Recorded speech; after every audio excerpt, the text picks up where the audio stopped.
आपण जितेंद्र आव्हाडांची पाठराखण केली, त्यावर प्रवीण दरेकर असं म्हणतात की भुजबळांनी अशी भूमिका घेणं दुर्दैवी आहे. त्यांनी अशी भूमिका ठीक आहे, त्यांचा तो प्रश्न आहे.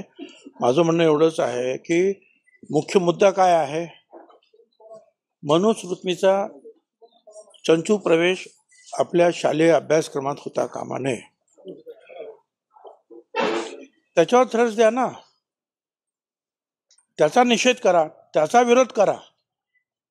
आणि हरकत नाही, तुमचं ते विरोधक आहेत आपल्या काय जितेंद्र आव्हाड, तर करा त्यांचा निषेध, आमचं काय म्हणणं नाही. परंतु पहिल्यांदा त्या मनुस्मृती आमच्या याच्यात नको, शालेय अभ्यासक्रमामध्ये हे सांगा. त्या मनुस्मृती ती जाळा जी बाबासाहेब आंबेडकरांनी जाळली. मग ठीक आहे, फक्त विरोधासाठी विरोध नाही.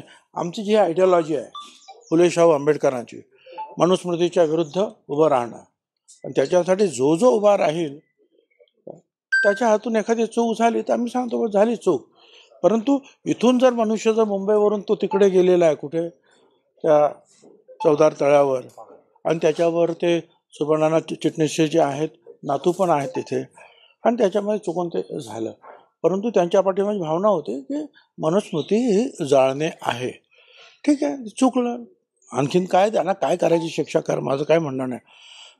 तो अधिकार कधी येतो तुम्हाला, ज्या वेळेला तुम्ही मनुस्मृतीच्या विरुद्ध भूमिका घ्याल त्यावेळेला, मनुस्मृती जेव्हा तुम्ही स्वतः जाळाल त्यावेळेला. धन्यवाद. साहेब, पण मागच्या 1-2 दिवसामध्ये आपण ज्या पद्धतीने वक्तव्य करतात, म्हणजे मनुस्मृतीचा विरोध असेल किंवा विधानसभेच्या जागांबाबतचे आपले जे वक्तव्य होते, आपण नाराज आहात.